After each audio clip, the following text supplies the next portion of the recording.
रंग घोरुन प्रिय मिथिला की गोरी, रंग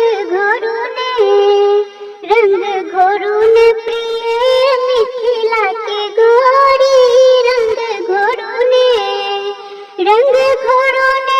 हो, रंग घोरुन हो, रंग घोरुन हो, रंग घोरुन हो, रंग घोरुन प्रिय मिथिला के गोरी, रंग घोरुन। मिथिला की कौन रीत है नथिक, मिथिला के कौन रीत है नथिक, खेलत फाग सबय जोड़ी हो, खेलत फाग सबय जोड़ी, रंग घोरुन प्रिय मिथिला के गोरी, रंग घोरुन। किनका हाथ कनक पिचकारी, किनका हाथ कनक पिचकारी, किनका हाथ अबीर छोड़ी हो, किनका हाथ अबीर छोड़ी, रंग घोरुन प्रिय मिथिला के गोरी, रंग घोरुन।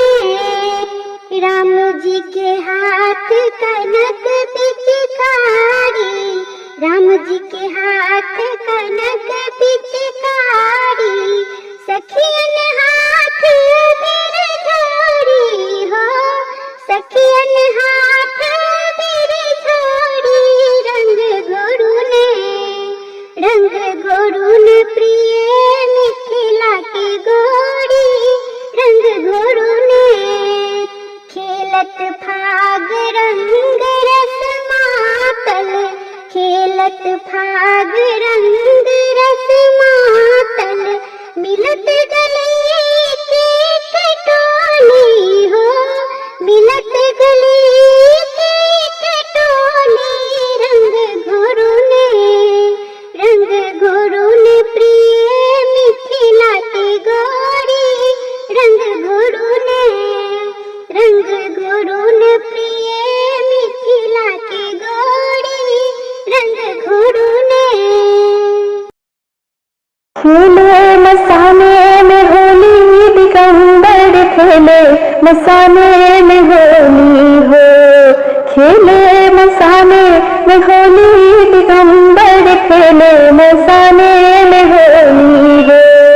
भूत पिशाच बटोरी दिगंबर, खेले मसाने में होली हो, खेले मसाने में होली दिगंबर, खेले मसाने में होली हो।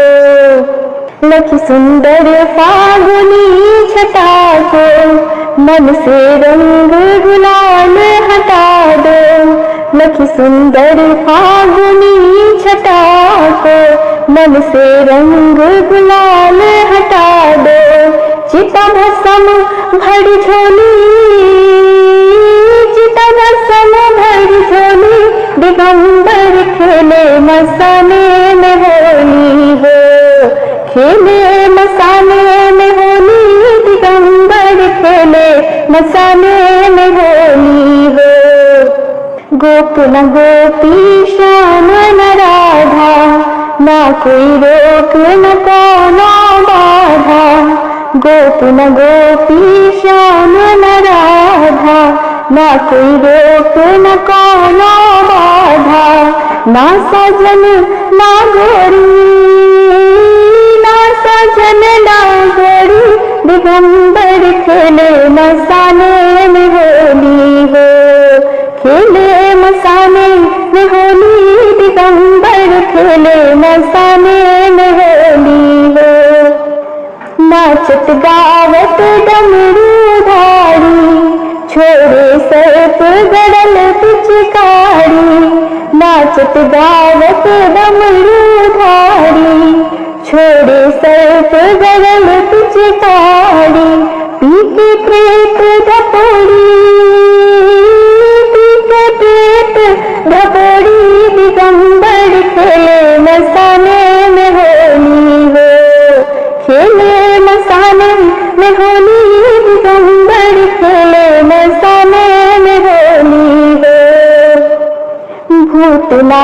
की मंगल होरी, देख सिहाए बिरज की छोरी। भूतनाथ की मंगल होरी, देख सिहाए बिरज की छोरी। धन धन नाथ अघोरी, धन धन नाथ अघोरी, दिगंबर खेले मसाने